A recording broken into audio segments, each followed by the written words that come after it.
Hello everyone, Angelo here, homeless filmmaker in LA, living in my car for over 2 years now. I work at a warehouse at night.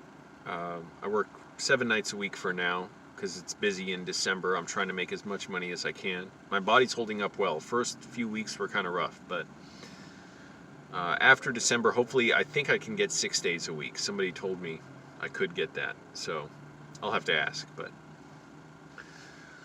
the Trump virus compliance at my job. I complained so many times about it, the lack of mask usage. It's gotten much better, I admit.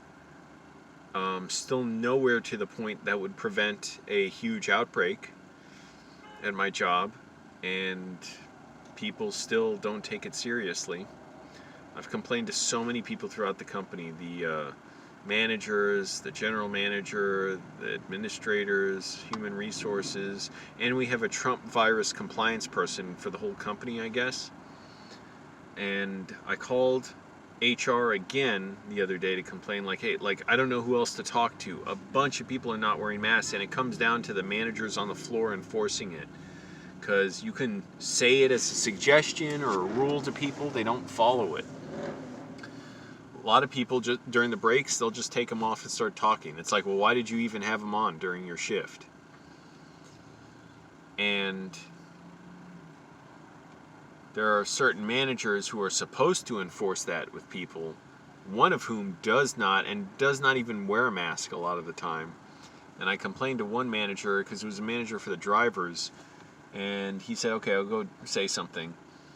That person I've complained about before has not worn a mask multiple times. One time was not wearing a mask, talking to people loudly.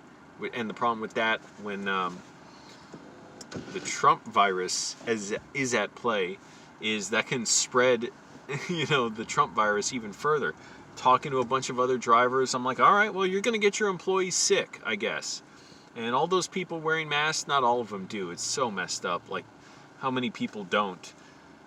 That driver manager told the driver, oh, remember to wear a mask. The driver was wearing it like a loose-fitting grocery bag, like here, and that's how they always drive it. I swear, it's like an appendage or something for them. They, once in a while, it's like, I've finally, for the first time yesterday, I saw this person try and raise it over their nose, and it was down in like 11 seconds. Same thing today. I saw it a little bit. I'm like, man. And not only that, after the driver manager was told to put their mask up, they pulled it down like 10 minutes later. We're talking to people, drinking their coffee. The other day, they had it down and were drinking their coffee and dancing and joking. And my problem with especially the drinking coffee is you should not be sustaining your life by drinking beverages while other people are stand to lose their lives, because you may infect them with your risky, I was going to mix up two words there, with your risky, senseless behavior. So it's like, what do I do? What am I going to do? I've complained to everybody I can. It comes down to people on the floor having to be like taskmasters to enforce it. Even then, it's not 100%. I wish we had like meetings where we tried to impress on people this information, the nature of the risk. Yesterday, 11,192 people in LA were infected. Every day, it's pretty much every day. Not the day before was like 7,000 some, but before that it was like about 12,000 for a few days. There's like over 4,000 people in hospitals in LA with the Trump virus. The ICU capacity, I think I read in a local CBS article, went down to like 1.7%. I think in LA. It might have been some other part of Southern California. It was an article about Kirk Cameron holding a big sing-along protest. I think it was around here in LA. And it mentioned at the end of the article the ICU openings are down to 1.7%. And by the way, not wearing masks and not social distancing, it's disrespectful to healthcare workers. So many of them are watching people die or overworked. They were overworked as it was, I'm sure. So many of them have gotten, I almost called it the old word, it's the Trump virus now. I call it that because Trump unleashed it on this country almost like a bioweapon with his sheer ignorance and what's the word I'm looking for? Because I don't like to just be, trivial with throwing out words about Trump. Bullheadedness, just, chauvinism. That's a word I like. And also, he personally gave it to like 30 or 40 people. And that medicine he got and that Giuliani got and all those other VIPs are getting, we're not getting that stuff that like Regeneron makes that like cured him in like 3 days. I heard a doctor on the radio saying, no, people are not getting that because there are like the two companies that make that. How messed up is that? Like it's like belongs to two companies. Have like 100,000 doses, and each day there's about 200,000 people infected in America. So we're not getting those. And it's not just VIPs, but VIPs and their family members getting them. So the doctor said that's not how they should be distributed. But what's it going to take? Or how long till there's an outbreak at my job? Somebody want to guess? I mean, I try and just distance as much as possible. There's barely any time to talk to anybody at my job. Like, the time before work, the breaks, everything's so short. We have such little time to eat. We have 30-minute breaks. 30-minute lunch, I should say. There's barely any time. And a lot of people during their break, or I shouldn't say a lot. Some people during their breaks, they'll use that time to organize their stacks of packages. But how long? I got tested today, by the way, and there's barely any openings to get tested at a lot of places now. That's kind of messed up. But I was saying about healthcare workers, a lot of them have gotten the Trump virus or in quarantine because of possible exposures. So this thing I was hearing on the radio, even with a certain amount of ICU beds available, there aren't necessarily enough workers to help patients on those beds.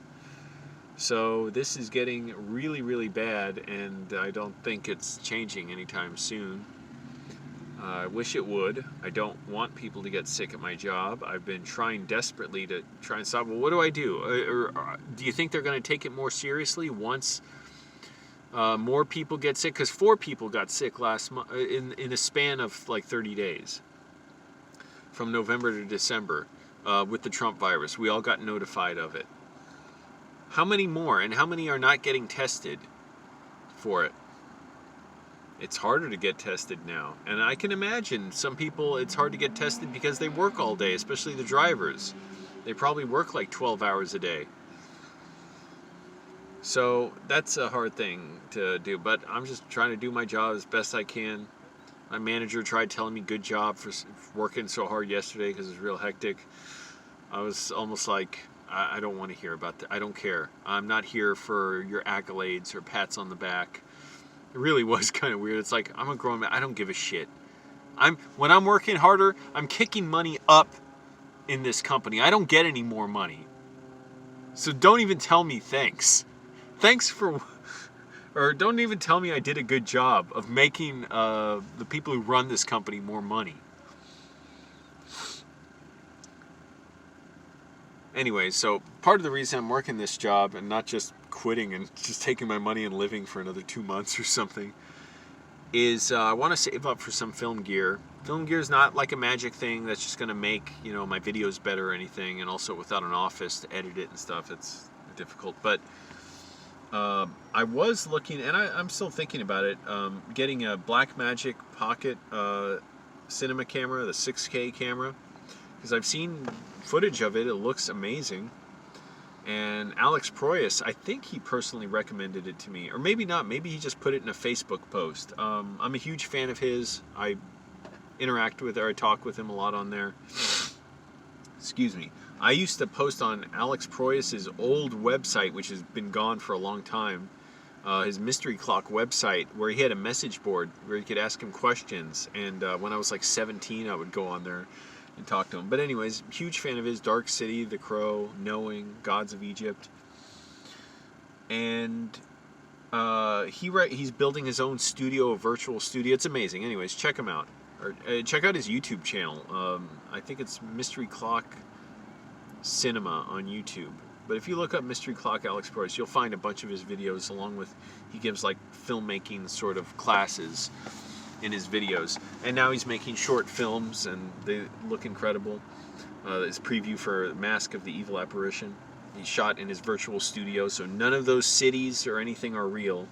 And there's a scene with a guy who's like cloned 100 times. Obviously that's not real. But he was able to shoot it there very easily.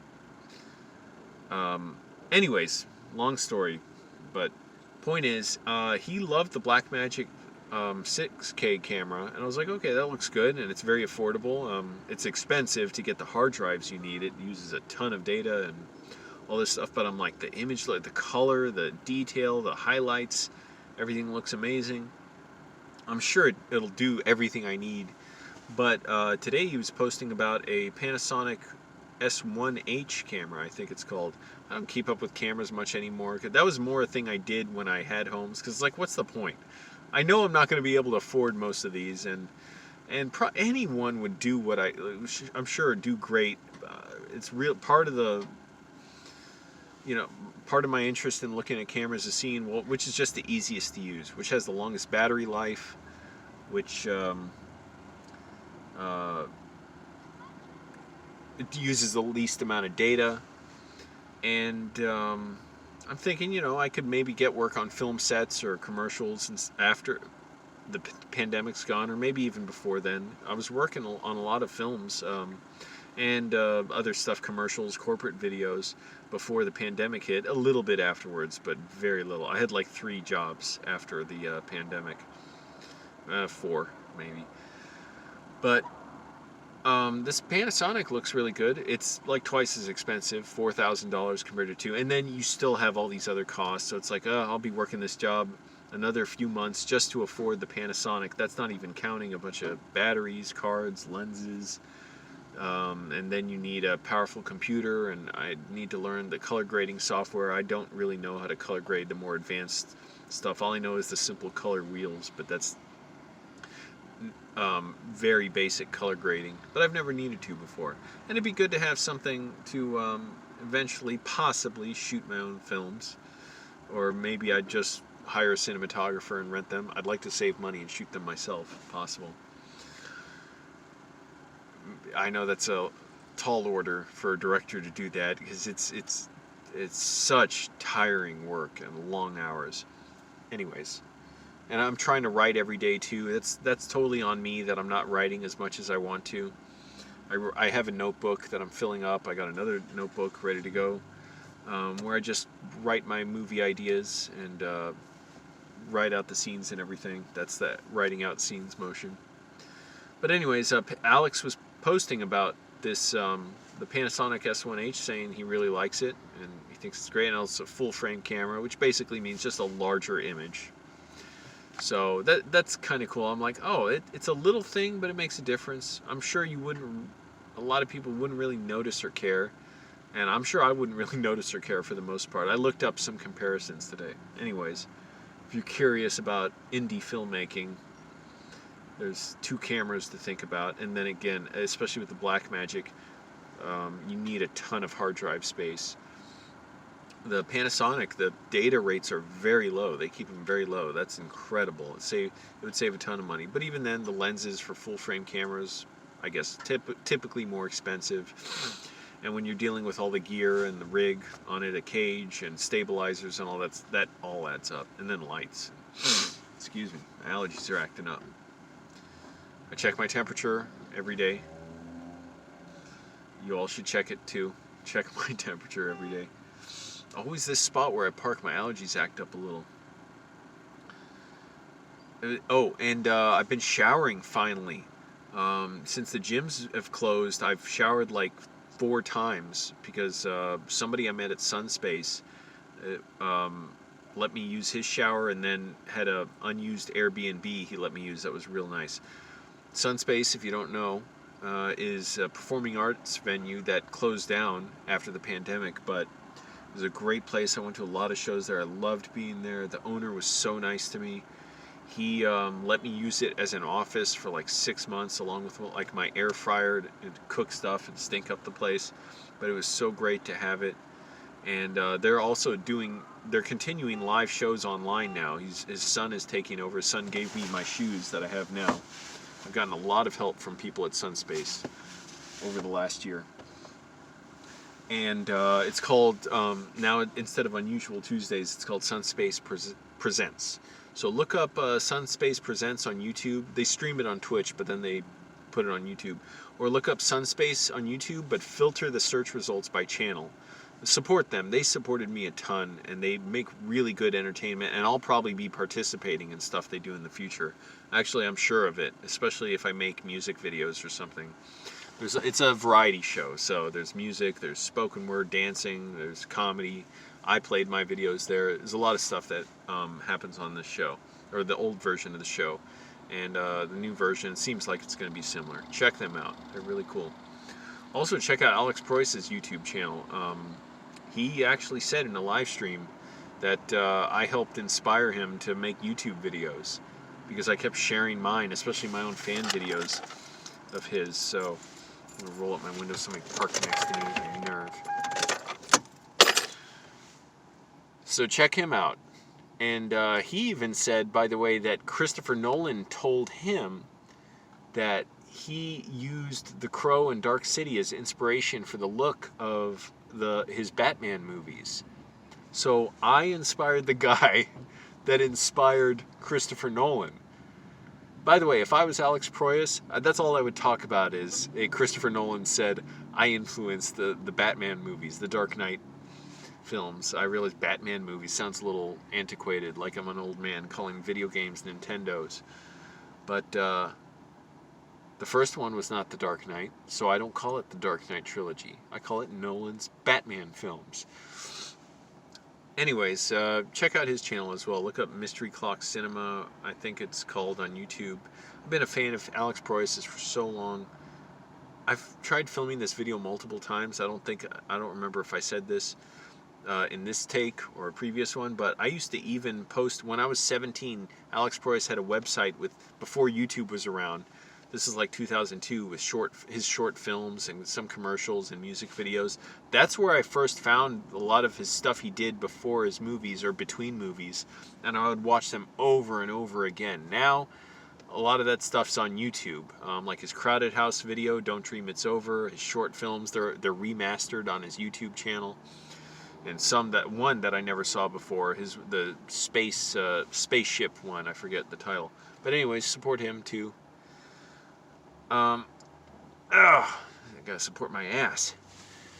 So, I don't know what it's gonna take at my job to get them to comply. I wish we could have a big meeting and like regularly, and also to check with people's concerns, like why aren't people wearing masks, and remind people get tested regularly, and I don't know what else you can recommend for people. You know, you're only limited what you can do. People are gonna do what they want. But for now, I distance myself as much as possible. Sometimes it's not possible, but in large part, I'm able to do it, especially around anyone who's not wearing a mask. I try and be aware of them. Again, I already forget if I said this in this take or a previous one. This one driver wears their mask like a loose-fitting grocery bag.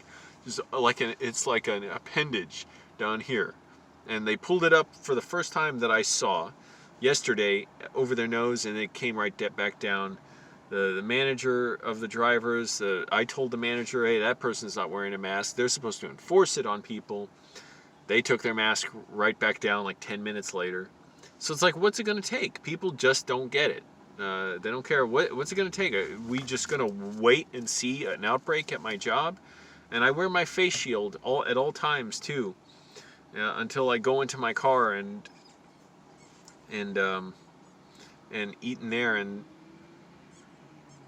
somebody's playing a squeaky toy for a baby. Anyways, how can I make this happen any faster? I keep trying. You can tell someone and they don't do it. And the only reason I'm working this job now and not just taking the money and living for another 2 months, doing whatever I want, is I want to save up for some film gear. So anyways, let me know.